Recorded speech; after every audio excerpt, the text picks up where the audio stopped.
This is Jordan Tower, JT News. Well, the full Beanie Sigel game recorded conversation leaked with Beanie Sigel switching sides on Meek. And, he's basically breaking everything in the game, saying, this went too far. Game said, yeah, well, that's what I do. I go too far. When I'm in some beef, I go all the way. I don't hold back. Now, Beanie Sigel was like, okay, I understand. I just wanted to know, is it this or that, and, Game was like, nah, it ain't that, like basically saying, it ain't some real shit in the street. We can squash it here. When I speak about Beanie Sigel, I want to speak about the legend. I don't want to speak about, the beef I have with him. So they kind of squashed everything out. And Beanie Sigel basically said, yo, I don't know about Meek. I don't even know if, I don't even think he's official like that. He basically threw Meek under the bus, okay? Now, this makes me, he kind of like described this in the tax stone thing, but like hearing it, it's like, damn, man, like, why did you even get on the track with Meek? Why were you even in the studio if it felt like that? And, why didn't you call game before it got to you being on a track, like if you could just call game like that, I don't know. The whole thing is kind of weird. I mean, the whole beef period between, okay, well, let's take Beanie Sigel and Meek. That shit is whack as hell. Like, I don't even want to hear that. I mean, it got Beanie Sigel writing again and dropping music. I like that, but two guys in Philly that are supposed to have each other's back, but a beef about nothing really is stupid. It's the whole thing about, and then Meek getting Beanie knocked out. I can understand because you felt like you were backstabbed, and you could see in Meek's face when Beans got on the track, he was like, ecstatic, But then I guess things between Beans and Meek kind of like went left, and Meek kind of disrespected him, and then, it's like a weird story, okay? Now, do I believe Game going at Meek? Like, do I believe that story? Yes, absolutely. Knowing all parties involved, Meek, Sean Kingston, Game. It's weird. When these guys that are so street and official and you meet them in person, certain guys are really authentic, okay?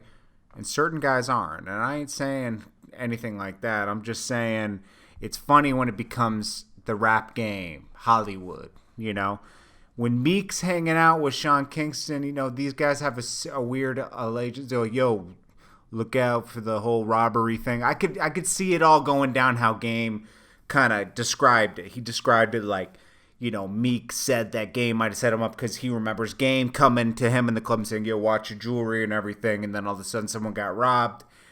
And it's funny how when these guys get into Hollywood, these rappers from the street, some of them turn Hollywood, okay? And that's kind of, I could see it playing out the way Game described it. I mean, just knowing everybody involved.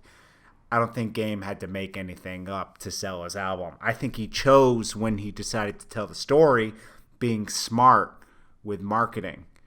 And that's just being smart, guys. That's not, get this real talk out of your head, okay? We're in the music business. You're either going to choose, you're going to be in the streets, or you're going to be in the music business. When you're in the music business, it's business. You got to be smart and play chess out here, and that's what Game did. And look, he sold a good amount of albums the first week, and he started that whole beef got passed on to Beans and Meek. I mean, he's out of it now. He's home in Cali just chilling. So, I don't know. It was a disappointing thing to hear this phone call. That's all I could say. What do you guys think?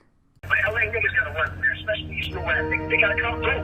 That's all an advantage when it comes to shit like that. But you know I'm not no nigga. I'm not no fucking ill, negative bullshit on a nigga. I'm not that nigga, though. I'm a cool nigga. I try to help niggas. I look out that nigga. He violated me, my nigga. Well, you got every right to do whatever you gonna do to me. That's your beef.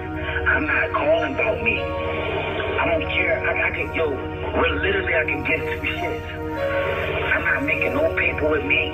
Meek ain't trying to do nothing for me. He ain't called me and asked me to do a record and all. You see how happy the nigga was when he smiled just for those 2 lines. It wasn't even about that. It wasn't about that, bro. I ain't getting a coin from me.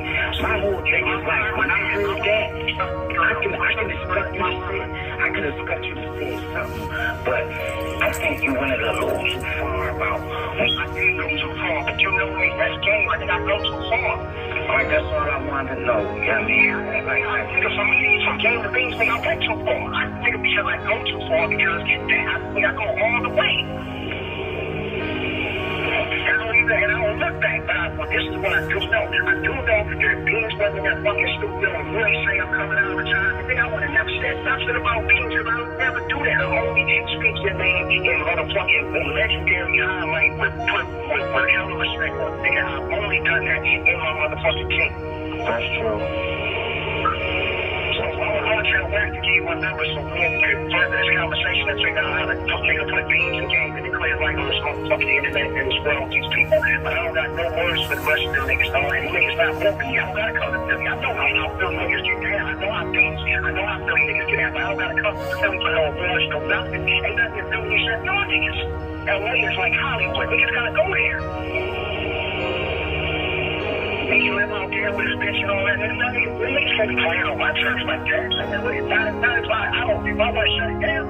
And I'm not a ill-hearted nigga. It's only that this nigga fuck don't be an idiot. Niggas gotta make up for. Well, at the end of the day, me being a real nigga, when niggas make their bed, they gotta lay in it. I mean, and I don't wish no harm on me or none of that. Like, it ain't about this, that, the third. My thing was when I talked to my little nigga, he was like, yo, niggas talking about that not no Philly niggas ever come to Philly again, and this, that, the third. And when that, I'm telling you, it's like them, it ain't me riding for them. The niggas are hungry from me. Now, once since Meek been on tour, he ain't never say, OG, come open up for me. I don't get $1 from Shorty. To keep it 100, I don't even think Shorty really want me around in the same company as him, because certain people, see, gangsters can be gangsters until another gangster come in the room. So personally, I don't even think main man even want a nigga like me like around. But my thing is, I'ma call game because I think me and him got a better rapport than that. And I need to know for myself, like, is this his music or is he standing on that? Nah, nigga, with Game and Beans, niggas music, and you know why I had to go ahead and pick up cuts from a cloth and niggas, they do. What you want to niggas, they create the cloth on cut from this song. Hands on nobody, nigga. You a buster. You can't fight. You ain't gonna shoot shit. So stop fronting for these Instagram followers. I'm fucking you up on sight, nigga. Period. Both you niggas some pussies, nigga. I don't care what nobody can say about me though. Kill legends on me. I pray for y'all all the time. Everybody knows you.